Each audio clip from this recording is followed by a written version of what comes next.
주님께서 오늘 우리에게 주시는 말씀 사무엘상 15장 29절 그리고 히브리서 13장 8절 말씀입니다. 두 구절밖에 되지 않습니다. 한 목소리로 함께 선포하겠습니다. 시작. 이스라엘의 지존자는 거짓이나 변개함이 없으시니 그는 사람이 아니심으로 결코 변개하지 아니합니다 하니 예수 그리스도는 어제나 오늘이나 영원토록 동일하시니라. 아멘. 하나님의 말씀입니다. 고대 그리스 철학자인 헤라클레이토스는 같은 강물에 두 번 발을 담그는 것은 불가능하다고 말했습니다. 흐르는 물에 한 번 발을 담갔다가 다시 물로 들어가면 그 물은 더 이상 이전의 문이 안 나는 뜻이죠. 흐르는 강물이 계속해서 모양을 바꾸는 것처럼 사물은 변하고 또 변하고 있습니다. 건물은 오래가지만 상점의 주인이 바뀌어요. 옷은 날마다 갈아입어야 하지만 패션도 유행에 따라 변합니다. 사람들이 직업을 바꿉니다. 때로는 인생의 진로를 바꿉니다.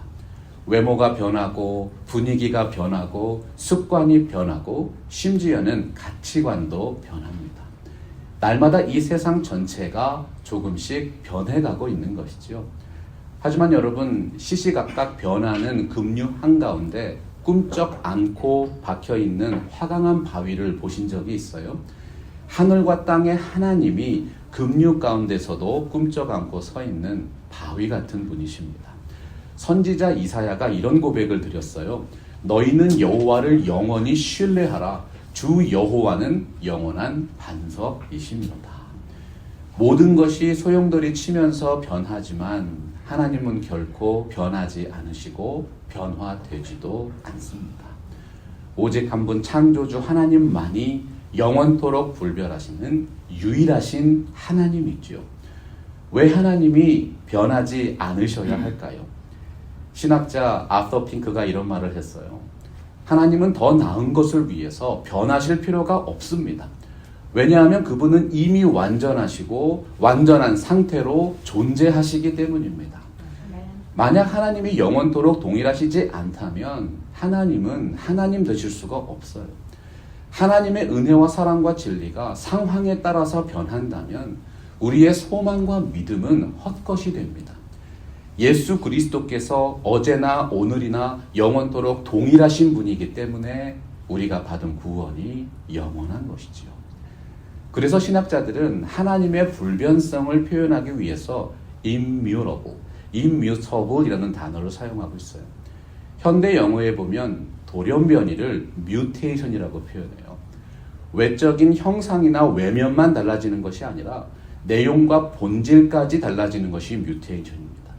그래서 immutable이라고 하는 표현은 외모나 형태나 내용이 영원토록 변하지 않는 상태를 뜻하는 것이죠. 하나님은 변형도 없고 변화도 없고 변경되지 않습니다. 변동하지 않습니다. 언제나 동일하신 하나님이라는 사실이에요. 시편 102편 26절에서 27절 보겠습니다. 천지는 없어지려니와 주는 영존하시겠고 그것들은 다 옷같이 낡으리니 의복같이 바꾸시면 바뀌려니와 주는 한결같으시고 주의 연대는 무궁하리이다. 하나님의 피조물인 우주는 결국 낡아서 없어지는 의복과 같아요. 그러나 창조주 하나님은 낡거나 늙거나 닳아 없어지는 분이 아닙니다. 하나님은 영원토록 동일하게 살아계신 하나님이시다. 영적으로 무지한 인생의 모습이 무엇입니까? 썩어지지 아니하는 하나님의 영광을 썩어질 사람과 새와 짐승과 기어다니는 동물 모양의 우상으로 바꾸었느니라. 하나님은 썩지 않으십니다. 영원토록 불변하시는 완전하신 하나님이세요. 그 어떤 것도 하나님께 더해질 수 없고 그 어떤 것도 하나님을 변화시키거나 쇠퇴하도록 만들 수 없습니다. 우리와 언제나 함께 하시는 하나님은 어제나 오늘이나 영원토록 동일하십니다. 그래서 우리가 하나님을 굳게 믿고 나아갈 수 있는 것이죠. 변치 않으시는 하나님을 향한 아름다운 신앙 고백이 여기 있어요. 디모데전서 1장 17절입니다. 우리 한번 같이 고백할까요? 시작. 영원하신 왕 곧 썩지 아니하고 보이지 아니하고 홀로 하나이신 하나님께 존귀와 영광이 영원 무궁하도록 있을지어다. 아멘. 오늘 우리에게 허락하신 본문 통해서 언제나 동일하신 하나님은 어떤 분인가 함께 배워보기를 원합니다. 사울은 이스라엘의 첫 번째 왕이었어요. 이스라엘의 선지자였던 사무엘을 통해서 하나님이 친히 기름 부으신 분입니다.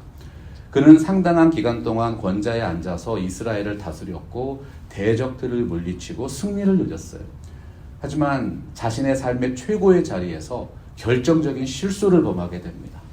사건의 정황은 이러합니다. 하나님이 사무엘을 통해서 사울에게 말씀하십니다. 지금 가서 아말렉을 쳐서 그들의 모든 소유를 남기지 말고 진멸하되 남녀와 소아와 젖먹는 아이와 우양과 낙타와 나귀를 죽이라 하셨나이다. 사울 왕은 그 명령대로 아말렉을 쳐서 하나님의 심판을 수행했어요. 그러나 임무를 제대로 실행하지 않았죠. 그들에게서 전리품을 빼앗은 것들을 개인적으로 취하기 원했기 때문입니다. 사무엘상 15장 9절 보면 사울과 백성이 아각과 그의 양과 소의 가장 좋은 것 또는 기름진 것과 어린 양과 모든 좋은 것을 남기고 진멸하기를 즐겨 아니하고 가치 없고 하찮은 것을 진멸하니라 되어 있습니다. 하나님은 사울의 악한 마음과 행위를 다 지켜보고 계셨어요. 선지자 사무엘을 보내서 추궁하십니다. 그런데 사울은 계속해서 궁색한 변명을 늘어놓은 것이죠.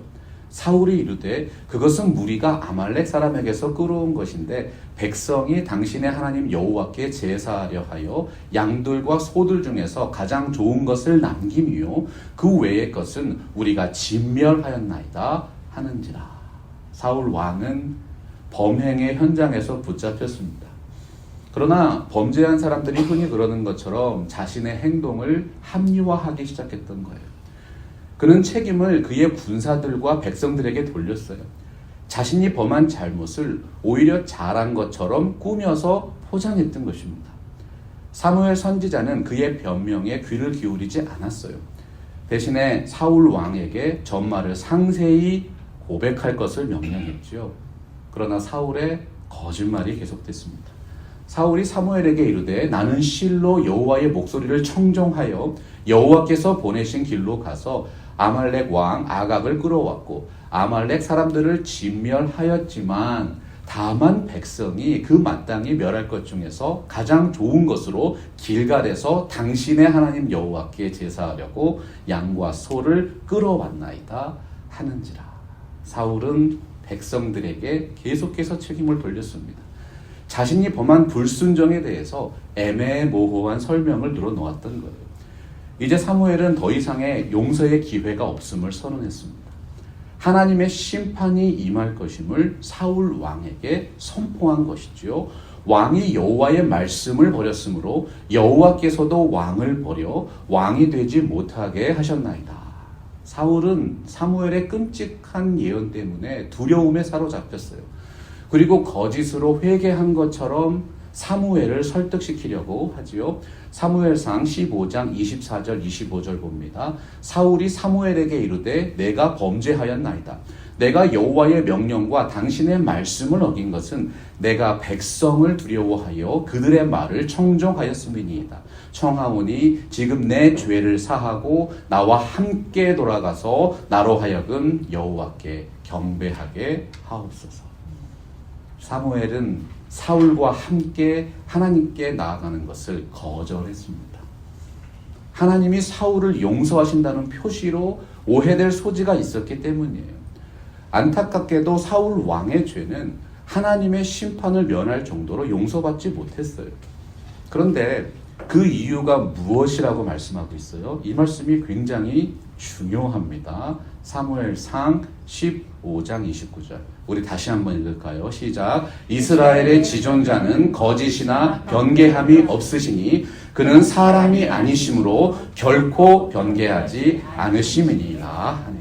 사무엘이 사울에게 말한 것은 하나님의 불변하심에 대한 강력한 선언이었어요. 하나님은 한 번 결정하신 것을 바꾸시지 않는다는 뜻이죠. 우리는 여기서 정말 중요한 질문을 던지게 됩니다. 사울을 왕으로 기름 부어서 세우신 분이 하나님이 아니십니까? 그런데 어떻게 하나님이 사울을 왕위에서 폐위시키십니까? 이것은 분명한 계획의 변경이 아닐까요? 하나님이 그분의 뜻을 바꾸신 것처럼 보인다는 것이죠. 사무엘상 15장 11절과 35절 보세요.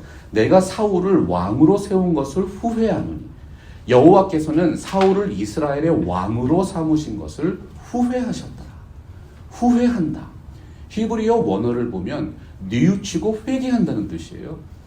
여러분, 하나님이 자신의 잘못을 뉘우치시고 회개했다는 뜻입니까? 하나님의 말씀은 말씀이 스스로 해석하지요. 하나님께서 계획을 바꾸신 이후에 우리가 주목해야 합니다. 사무엘상 15장 11절을 다시 보세요. 내가 사울을 왕으로 세운 것을 후회하노니 그가 돌이켜서 나를 따르지 아니하며 내 명령을 행하지 아니하였습니다.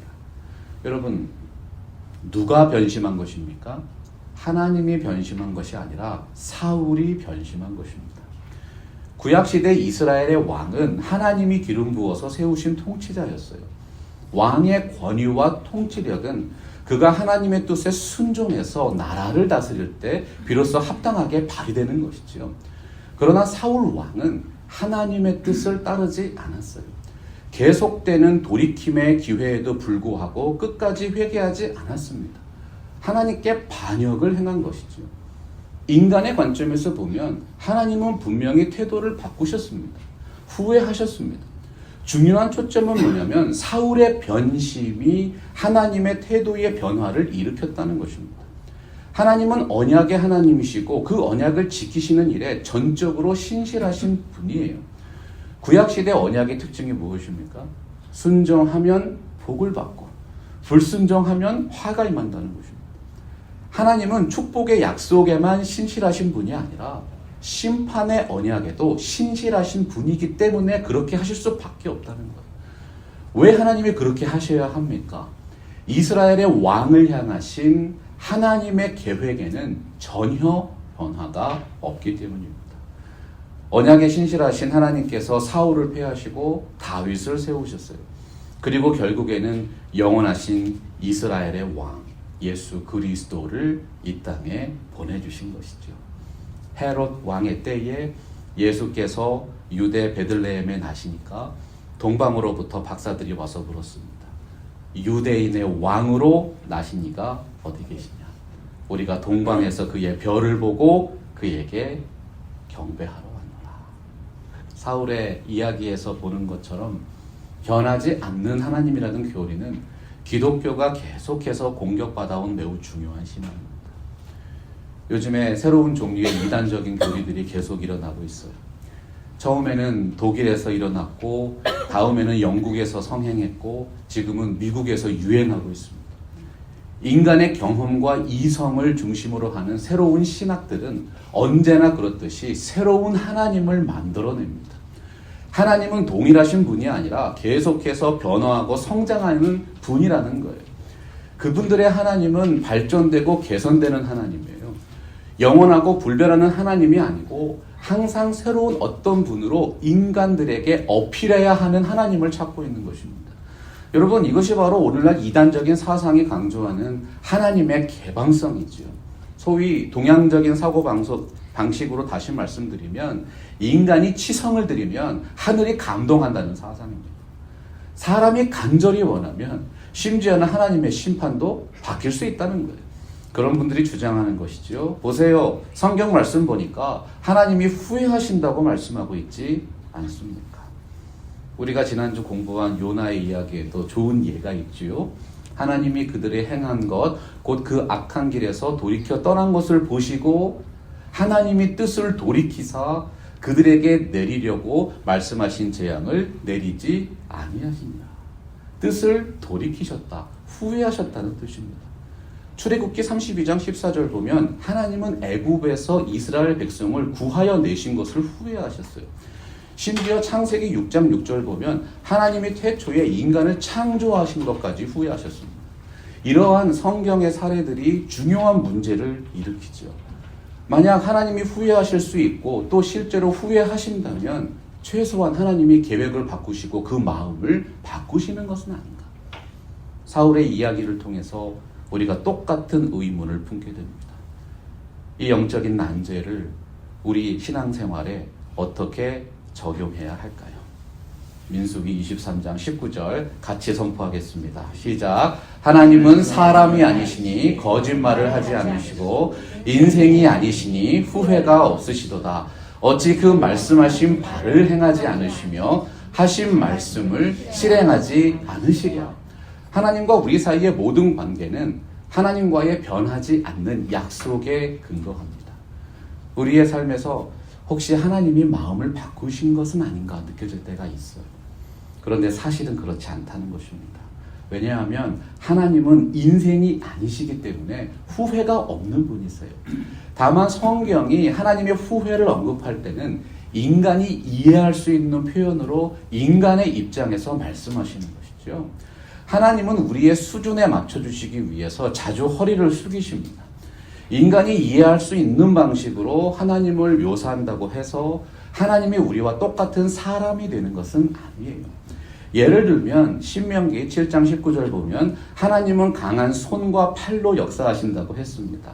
하나님이 실제로 막강한 힘을 내는 인간과 같은 근육을 가지고 계신다는 뜻 아니잖아요. 성경은 늘 참되게 말씀하지만 언제나 있는 그대로 표현하지는 않아요. 성경이 하나님의 후회를 말씀하는 것도 마찬가지 맥락이지요. 하나님은 우리처럼 후회하거나 실수하는 분이 아닙니다. 하나님이 후회하신다고 말씀할 때는 그분이 변하셨다는 뜻이 아니라 그분과 우리 사이의 관계에 변화가 생겼다는 뜻이에요.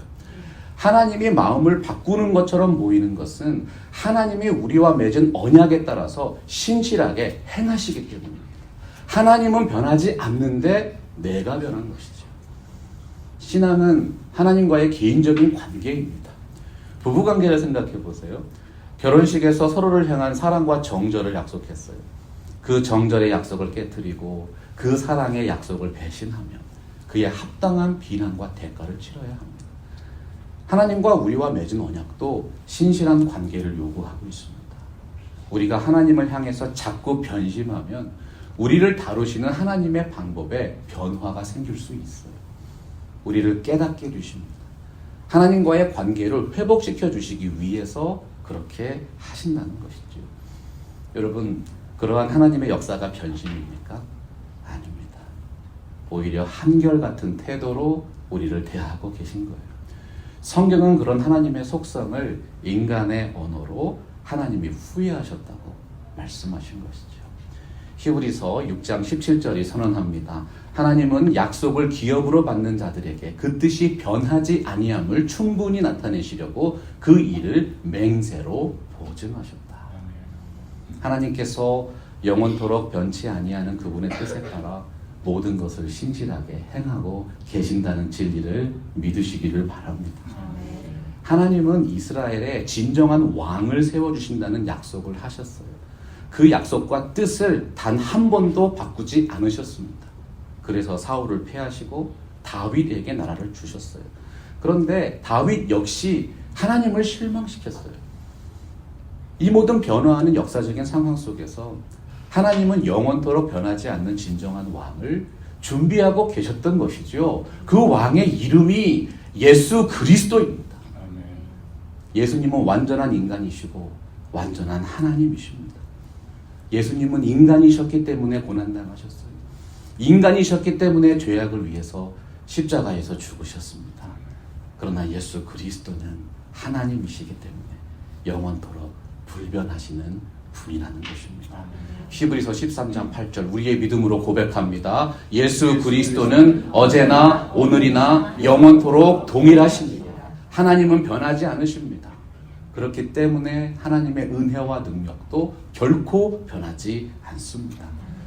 변하지 않으시는 하나님의 속성은 범죄한 인생들에게는 엄청난 두려움이에요. 그러나 예수님 안에서 변함없는 마음으로 하나님을 예배하는 사람들에게는 놀라운 은혜와 능력이 되는 것이죠. 변치 않으시는 하나님을 의지할 때 기도에 대한 확신이 임합니다. 어떤 분들이 주장해요. 만약 하나님이 이미 다 뜻을 정해 놓으셨다면 왜 우리가 기도해야 합니까? 그분들은 잘못된 신앙을 가지고 계신 거예요. 기도가 하나님의 마음을 바꾼다는 생각이 있기 때문에 그렇게 말하는 거죠. 여러분, 우리가 하나님의 마음을 바꾸기 위해서 기도합니까? 아니죠. 만약 우리의 기도가 하나님의 뜻을 바꿀 수 있다면 하나님은 날마다 다른 모습으로 우리에게 역사하셔야 하는 거예요. 결국 우리들은 내가 바라는 것 외에는 다른 응답을 고려하지 않게 됩니다. 그때부터 우리의 신앙이 약해지는 것이죠. 찬양의 힘이 사라지고 고백의 진정성이 사라지고 기도의 능력이 신뢰되지 않는 거예요. 하나님을 의지해야 한다는 것입니다. 우리가 날마다 하나님께 매달리면서 기도하는 이유를 생각해 보세요. 하나님이 우리의 모든 것을 알고 계시기 때문에 기도하는 건 아닙니까? 우리의 머리털까지 세신 분이기 때문에 우리가 그분께 매달리고 의지하고 기도하는 거예요.